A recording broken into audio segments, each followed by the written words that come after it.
인공지능 디지털 영생교와 기술적 종말론을 주의하라. 오늘 우리가 살펴볼 이사야 23장부터 27장은 성경학자들이 소묵시록이라 부르는 본문입니다. 세상의 심판과 하나님 나라의 도래를 압축해서 보여줍니다. 23장은 최고의 부를 자랑하던 해상대국 두로의 몰락을 통해 세상 권력의 허무함을 엄중히 경고합니다. 24장은 언약을 깬 인간의 죄로 인해 온 땅이 뒤집히는 우주적 대혼란과 심판을 선언합니다. 그러나 25장에서 하나님은 반전을 일으키십니다. 마침내 사망을 영원히 멸하시고 모든 눈물을 씻기시는 생명의 잔치를 약속합니다. 이어서 26장은 흔들리는 세상 속에서 헛된 성읍을 의지하지 말고 오직 영원한 반석이신 하나님께만 마음을 두라고 권면합니다. 마지막 27장은 하나님께서 거대한 악의 세력인 리워 야단을 처단하시고 당신의 백성을 아름다운 포도원처럼 끝까지 지키실 것을 약속하며 끝을 맺습니다. 결국 이 묵시록의 선포는 명확합니다. 인간이 쌓은 찬란한 문명은 결국 무너지지만 역사의 주관자이신 하나님을 끝까지 신뢰하는 자는 반드시 구원을 얻는다는 것입니다. 그렇다면 이사야 소묵시록의 종말론적 심판을 통해 그토록 잔인하게 무너뜨리려고 했던 세상의 정체는 도대체 무엇일까요? 그리고 그것이 오늘날 인공지능 시대를 살아가는 우리에게 주는 엄중한 경고는 무엇일까요? 성경이 무너뜨리려는 것은 과학기술 그 자체가 아닙니다. 바로 기술의 등 뒤에 숨은 인간의 오만함과 대체 신앙입니다. 이사야서가 고발하는 당시의 두로와 높은 성읍은 당대 인류 기술의 자본의 결정체입니다. 그들이 심판받은 이유는 그들이 가진 배 만드는 기술이나 무역 시스템이 악해서가 아닙니다. 이것을 손에 쥐자마자 이제 우리는 신이 되었고 안전하다, 신 없이도 영원하다고 믿었던 철저한 교만 때문이었습니다. 성경은 인간이 쌓아올린 찬란한 문명이 창조주 자리를 찬탈하려는 순간 그것을 바벨탑으로 규정하고 반드시 무너뜨리십니다. 오늘날 AI 신기술은 우리에게 유토피아를 약속합니다. 질병을 정복하고 고통을 줄이며 심지어 우리의 뇌 데이터를 클라우드에 업로드하여 죽음을 피하라는 디지털 영생의 유혹까지 던집니다. 편리하고 경이로운 기술입니다. 그러나 우리가 깨어 경계해야 할 지점은 바로 여기입니다. 이 기술이 고도화될수록 인류는 또다시 기술이 우리의 구원자다라는 거대한 착각에 우상, 미신에 빠져들 수 있습니다. AI 챗봇이 마음을 위로하고 과학이 늙지 않는 몸을 약속할 때 인간은 너무나 쉽게 영혼을 탁탁 털어넣으며 기계 앞에 머리를 숙입니다. 그것은 이사야 27장이 경고한 거대한 AI 독재 시스템, 즉 인간의 정신을 통제하고 지배하려는 현대판 리워 야단의 덫이 될 수 있습니다. 성도 여러분, 기술은 하나님이 주신 훌륭한 도구일 뿐 결코 우리의 구원자가 될 수 없습니다. 기계가 줄 수 있는 것은 정교한 데이터일 뿐 영혼의 진정한 평안과 죄의 해결 그리고 전적인 부활은 오직 하나님께만 있습니다. 오늘날 인공지능 디지털 영생교 2단 사이비는 결코 미래의 가상 시나리오나 막연한 우려가 아닙니다. 인공지능을 신성시하고 기술을 통해 영생을 얻겠다는 가짜 구원론은 이미 우리 현실 속에 종교의 탈을 쓰고 깊숙이 들어오고 있습니다. 이미 미국 실리콘밸리에서는 구글의 자율주행 엔지니어였던 앤서니 레반도우스키가 인공지능을 사실상 신으로 숭배하고 예배하는 미래의 길 The Way of the Future라는 최초의 AI 교회를 2015년경 설립해 전 세계를 충격에 빠뜨린 적이 있습니다. 최근에는 예술가와 기술자들이 주축이 되어 초지능 AI를 우주적 지성이자 신적 존재로 부르며 암호화된 교리를 전파하는 세타 노아와 같은 신흥 종교적 운동이 해외 디지털 커뮤니티를 통해서 급격히 세력을 확장하고 있습니다. 더욱 심각한 것은 기존의 사이비 2단 종파들 역시 이 기술을 교묘하게 악용하기 시작했다는 점입니다. 인간의 의식을 컴퓨터에 옮겨 영원히 살게 해주겠다며 신도들의 막대한 재산을 갈취하는 기술 기반 사이비 교주들이 등장하는가 하면 자신들의 교리를 은밀하게 학습시킨 2단 전용 AI 챗봇을 유포하여서 영적으로 방황하는 청년들의 심리를 가스라이팅하고 포교하는 일들이 실제로 벌어지고 있습니다. 과거의 사이비 교주들은 사람이니까 늙고 병드는 한계가 있었지만 이 초지능 AI 교주는 모든 지식을 가진 채 지치지도 않고 24시간 개인 맞춤형 예언과 위로를 던져줍니다. 그렇기에 분별치 못하면 인간 교주보다 기계를 더 맹신하게 되는 끔찍한 사이버 디스토피아, 즉 하나님 없이 과학만으로 유토피아를 만들겠다는 교만이 가져오는 영적 암흑 시대에 빠지게 되는 것입니다.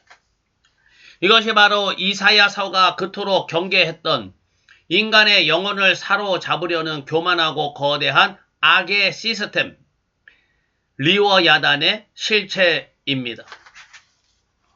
인공지능이 촉발한 대격변의 시대에 최첨단 과학기술이라는 가짜 신 앞에 무릎 꿇지 마십시오. 인간이 만든 피조물에게 종노릇하는 것을 멈추고 요동치지 않는 우리의 영원한 반석이신 여호와 하나님께만 신앙의 중심을 깊이 세우는 거룩한 백성들이 되기를 간절히 바랍니다. 그렇다면 과학기술이 말하는 디지털 영생과 성경이 말하는 부활 소망의 진짜 차이는 무엇일까요? 우리가 이 둘을 분별하지 못하면 첨단 기술의 옷을 입고 다가오는 디지털 사이비 유혹에 너무나 쉽게 영혼을 빼앗기게 됩니다. 그 본질적인 차이는 첫째로 무엇이 구원을 받는가입니다. 무엇이 구원을 받는가? 트랜스 휴머니즘의 디지털 영생은 인간을 그저 뇌 속의 데이터 정보 패턴으로만 봅니다. 그래서 사람의 생물학적 육체는 버려도 되는 소모품처럼 취급하고 컴퓨터 클라우드에 뇌 데이터를 업로드하는 것을 영생이라고 속입니다. 반면 이사야 26장이 선언하는 부활은 뇌의 기억만을 쏙 빠져나가는 탈출이 아닙니다. 티끌이 되었던 우리의 이 물리적 육체가 하나님의 생기로 인해서 신령하고 온전한 몸으로 재창조되는 사건이 부활입니다. 둘째는 누가 구원하는가입니다. 디지털 영생은 인간이 자본과 기술을 총동원해서 스스로를 죽음을 깨부수겠다는 바벨탑적 오만입니다. 그러나 성경의 부활은 나의 노력이나 과학의 발전으로 쟁취하는 것이 아닙니다. 인간이 철저히 무력해진 죽음의 상태에서 오직 하나님의 초자연적인 생명의 권능이 임할 때에만 주어지는 진정한 은혜의 선물입니다. 디지털 영생은 나라는 존재의 소멸이 두려워 기계가 되려는 인위적인 집착일 뿐입니다. 인공지능이 그럴듯한 기술로 영생을 속삭일 때 분별하십시오. 기계 속에는 구원이 없습니다. 참된 부활과 영생은 오직 우리를 온전한 몸으로 살려내시는 창조주 하나님의 손에만 있음을 믿으시기 바랍니다. 이처럼 이사야 소 묵시록의 눈으로 현대 AI 기술을 바라보면 성경은 오늘날의 기계 문명을 향해 아주 중요한 세 가지 관점을 제시합니다. 첫째로, 기술은 우리의 편리함을 돕는 도구일 뿐 결코 우리를 구원할 구원자가 될 수 없습니다.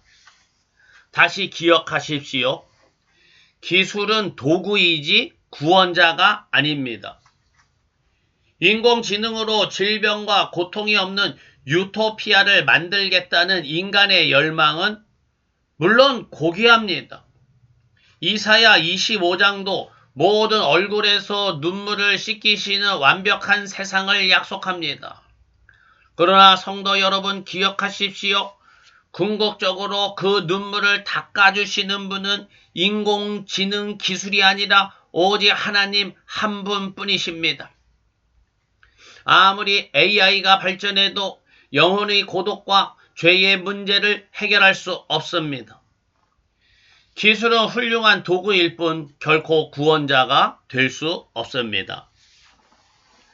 둘째로, 기술이 쌓아 올린 교만한 바벨탑을 철저히 경계해야 합니다.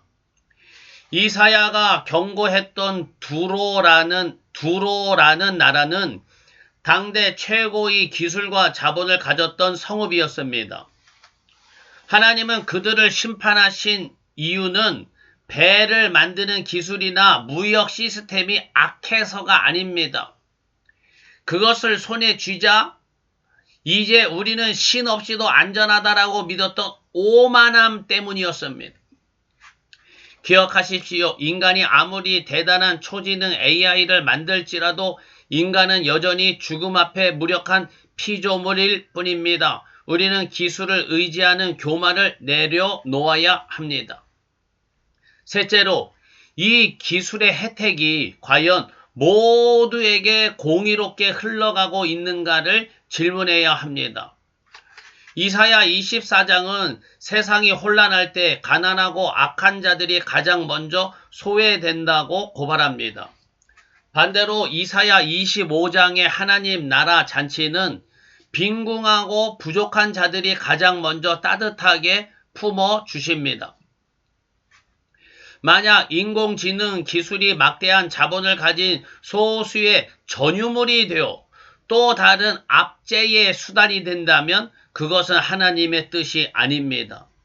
기술의 발전 속에는 반드시 이웃을 돌보는 하나님의 정의와 공의가 담겨야 합니다. 기술은 경배할 대상이 아니라 하나님의 뜻 안에서 다스려야 할 도구임을 잊지 않기 바랍니다. 지금까지의 내용을 정리해 봅니다. 인공지능이 가져올 대격변 속에는 성경이 경고하는 종말론적 위협의 요소들이 그대로 담겨 있습니다. 인공지능 기술에 따른 종말론적 위협의 첫째는 AI가 인간의 노동과 지성을 대체하고 기존 경제 시스템이 무너지는 노동과 질서의 종말입니다. 둘째는 초지능의 등장으로 인간이 소외되고 윤리가 붕괴되는 통제 불능의 대혼란입니다. 마지막 셋째는 뇌 데이터를 클라우드에 옮겨 죽음을 피하겠다는 디지털 영생이라는 가짜 구원론과 인류의 정신을 지배하려는 거대한 기술 독재 시스템의 위협입니다. 사랑하는 성도 여러분, 이제 우리는 인공지능 기술 없이는 단 하루도 살아갈 수 없는 편리하고도 거대한 디지털 시대를 통과하고 있습니다. 우리는 기술을 거부하거나 세상을 등지고 살아가기 힘듭니다. 그렇다면 이 격변의 한복판에서 기독교인인 우리는 과연 어떻게 살아야 하겠습니까? 첫째로 우리는 기술의 이용자가 되되 결코 숭배자가 되지 말아야 합니다. 스마트폰을 켜고 AI의 편리함을 누릴 때마다 마음에 선을 그으십시오. 이 기술은 내 삶을 돕는 유용한 도구일 뿐 내 인생의 고독을 달래주고 죽음의 공포를 해결해줄 구원자가 아님을 날마다 선포해야 합니다. 둘째로 기계가 줄 수 없는 예수 그리스도의 심장으로 이웃을 사랑해야 합니다. AI가 효율성을 따지며 사람을 소외시킬 때 우리는 복음의 공의를 들고 가난하고 소외된 자들의 곁을 지켜야 합니다. 데이터가 줄 수 없는 따뜻한 위로와 눈물, 그것이 바로 기계 지옥 속에서 인간성을 지켜내는 성도의 능력입니다. 세상의 찬란한 문명과 기술의 요새는 결국 역사의 주관자이신 하나님의 심판 앞에 안개처럼 사라질 것입니다. 오직 요동치지 않는 우리의 영원한 반석이신 여호와 하나님께만 믿음의 중심을 깊이 세우고 세상 속에서 그리스도의 살아있는 편지로 살아가시기를 간절히 축복합니다.